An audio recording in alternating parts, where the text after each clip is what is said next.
ఏళ్ల తరబడి GVMC municipal కార్పొరేషన్లో పనిచేస్తున్న కార్మికుల సమస్యలకు సంబంధించి కూడా వాళ్ళ వందలాది మంది కార్మికులంతా కూడా ఈరోజు రోడ్డెక్కారు. నెలల తరబడి ఏళ్ల తరబడి తమ సమస్యలు అలాగే పెండింగ్లు ఉంటున్నా సరే ప్రభుత్వం పట్టించుకోవట్లేదంటే వారంతా కూడా ఆవేదన వ్యక్తం చేస్తున్నారు.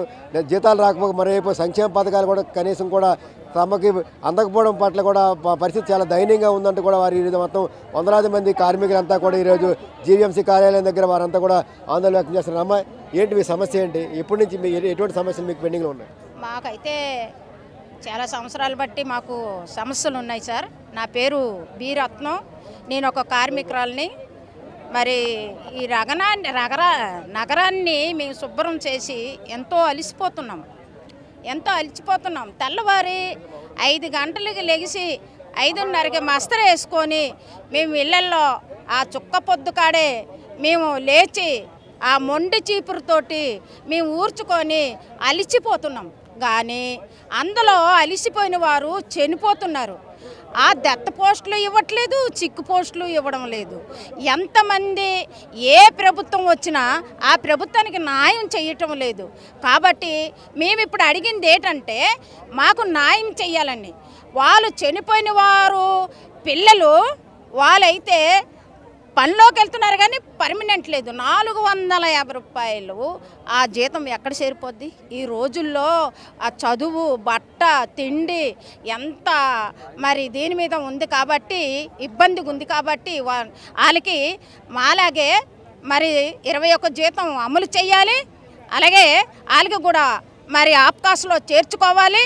అలాగే ఇప్పుడు 4 నెలలు బట్టి వాళ్ళకి కూడా చాలామంది కాంట్రాక్టులకి వాళ్ళకి జీతాలు ఇవ్వలేదు. ఆ జీతాలు వాళ్ళకి కూడా ఇవ్వాలని మేము అడుగుతున్నాం. అలాగే మీరు కూడా ఏంటంటే విలేకరులు మాకు సహకారం చేస్తున్నారు కానీ మా కొరకు రాబోసరికి మాకే పని జరగట్లేదు. ఈ విలేకరులు ప్రభుత్వం తరపున మేము అడుగుతున్నాం కాబట్టి మా తరపున మీరు న్యాయం చేస్తాయి మా యొక్క పోరాటాన్ని, లేదంటే మేము పోరాటానికి సిద్ధంగా ఉన్నాం. ఆప్కాసు సుప్రీంకోర్టు మాకు తీర్పు ఇచ్చింది. ఏంటి మాకు పర్మనెంట్ చేయమని, అలాగే ఆప్కాసులో కలుపుకోమని మాకు సుప్రీంకోర్టు అన్ని దగ్గర ఒక 30 డిమాండ్లు ఇచ్చారు. కానీ ఆ 30 డిమాండ్లు కూడా మాకు అమలు చేయలేదు. కాబట్టి మాకు ఆ 30 డిమాండ్లు కూడా మాకు అమలు చేయాలని మేము ఇంతవరకు ఇచ్చిన దత్త పోస్టులు, సిక్కు పోస్టులు, 60 సంవత్సరాల పోస్టులు అలాగే ఇవ్వాలని మేము హృదయపూర్వకంగా కోరుకొని మేము విలేకరులకి మేము నమస్కారం చేసుకుంటాం. ప్రధానమైన సమస్య కార్మికులు ఏంటి? ఎందుకు ఈరోజు ఎంత వందల మంది ఎందుకు వచ్చారు? అంత ఇబ్బంది ఏమొచ్చింది? ప్రధానమైన డిమాండ్ ఏంటంటే ఏవైతే చనిపోయిన పోస్టులు ఉన్నాయో, రిటైర్మెంట్ పోస్టులు ఉన్నాయో ఆ పోస్టులు అన్నీ కూడా యాప్కాస్ పద్ధతిలో ఫిలప్ చేయాలి. యాప్కాస్ అంటే అర్థం ఏంటి? ఏపీసీఓఎస్ అని చెప్పేసి గత ప్రభుత్వం పెట్టింది. ఆ పోస్ట్ ఫిలప్ చేస్తే ఆ కార్మికుడికి జీవో నెంబర్ 36 అమలు అవుతుంది. జీవో నెంబర్ 36 అమలు అయితే 21,024 వస్తుంది. ఈఎస్ఐపిఎఫ్ వస్తుంది, ఉద్యోగ భద్రత వస్తుంది. ఇవన్నీ పక్కన పెట్టేసి మేము టెంపరీ పోస్టులు ఇస్తాం, 450 రూపాయల పోస్టులు ఇస్తామంటే ఈ విశాఖపట్నంలో కార్మికుడు 450 రూపాయలతో ఎలా బతకగలడని చెప్పేసి మేము సందర్భంగా కమిషనర్ని అడుగుతున్నాం. ఏదైతే మీరు యాప్కాస్ పోస్ట్ ఉందో ఆ పోస్టులో ఫిలప్ చేయండి. లేని ఎడల మొత్తం జీవీఎంసీలో ఉన్న 7,000 మంది కార్మికులు మరో సమ్మెకి సిద్ధపడతారని చెప్పేసి సందర్భంగా తెలియజేస్తా ఉన్నాం. ఎటువంటి ఇబ్బంది వస్తుంది? మీరు అమలు అడిగారు వాళ్ళు ఇంతవరకు ఎందుకు అమలు చేయాలి? యాప్కాస్ పోస్ట్ అంటే ఆంధ్రప్రదేశ్ కార్పొరేషన్ అవుట్సోర్సింగ్ సర్వీస్. ఆ పోస్టులో ఫిలప్ చేస్తే కార్మికుడికి జీవో నెంబర్ 36 అమలు అవుతుంది. అంటే 21,024 వస్తుంది. ఇప్పుడు కమిషనర్ గారు డైరెక్షన్ ఏంటంటే ఆ పోస్టులో ఫిలప్ చేయకుండా టెంపరీ పోస్టులు అంట 450 రూపాయలు రోజు మస్తు ఇస్తారట. అంటే నెలకి ఎంత పడుతుందంటే 11,000, 12,000 పడుతుంది. అంటే విశాఖ నగరంలో 11,000 రూపాయలతో ఏ కార్మికుడిని బతకగలడా? మీరు ఆ పోస్టులో ఫిలప్ చేస్తే ఆ కార్మికుడు న్యాయం జరుగుతుంది తప్ప టెంపరీ పోస్టులు అయితే ఊరుకునేది లేదు. ఇంకో రెండో విషయం ఏంటంటే వీళ్ళందరి కార్మికులందరికీ కూడా గత ప్రభుత్వం ఎక్స్గ్రేస్ ఇచ్చింది.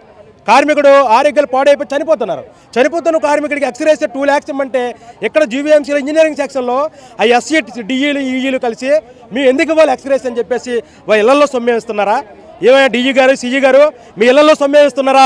గవర్నమెంట్ జీవో ఇచ్చింది, సర్క్యులర్ ఉంది, ఆ ప్రకారంగా కార్మికులందరికీ కూడా ఎక్స్రేస్ ఇవ్వాలి. అలాగే జీవో నెంబరు 12 అమలు చేయాలి. లేని ఎడల మొత్తం కార్మికులు మరో సమ్మెకి సిద్ధపడతారని చెప్పేసి కమిషనర్ గారు మేము డిమాండ్ చేస్తూ ఉన్నాం. ఎటువంటి ఇబ్బందులు పడుతున్నారు? మీరు ఏంటి కోరుకుంటున్నారు? అసలు మేమైతే ఒకటే కోరుకుంటున్నాం సార్, ఏదైతే రాష్ట్రం మొత్తం మీద ఈ 60 సంవత్సరాలు చనిపోయిన వాళ్ళు ఉద్యోగాలు ఇవ్వమని ఏదైతే మేము అడుగుతున్నామో అదేవిధంగా 21 జీతం ఇప్పుడు ఏదైతే అమలు చేస్తున్నారో 36 జీవో నెంబర్ ప్రకారంగా అదేవిధంగా మా కార్మికులకు కూడా ఎవరైతే అధికారులు తూచా మాటలు చెప్పి కార్మికులందరినీ మబ్బు పెడుతున్నారు, ఏదైతే 450 రూపాయలు జీతం మీకు ఇచ్చేస్తున్నామో 450 రూపాయలు ఒక రోజు జీతం అంటే ఒకరోజు ఇంటి అద్దెలు ఎలా ఉన్నాయి, కరెంటు బిల్లులు ఎలా ఉన్నాయి, ఒకసారి ఈ అధికారులు ఒకసారి ఆలోచించమని చెప్తున్నాం. కరెంటు బిల్లులు ఇప్పటికొచ్చి నెత్తి మీద పడి చాలా రేట్లు పెంచుతున్నారు. అలాగే ఇంటి అద్దెలు కూడా ఇప్పుడు ఆసామేసాలుగా లేవు. ఒక్కొక్క ఇల్లు తీసుకోవాలంటే 6,000 నుంచి దగ్గర 20,000 వరకు ఇంటి అద్దెలు ఉన్నాయి.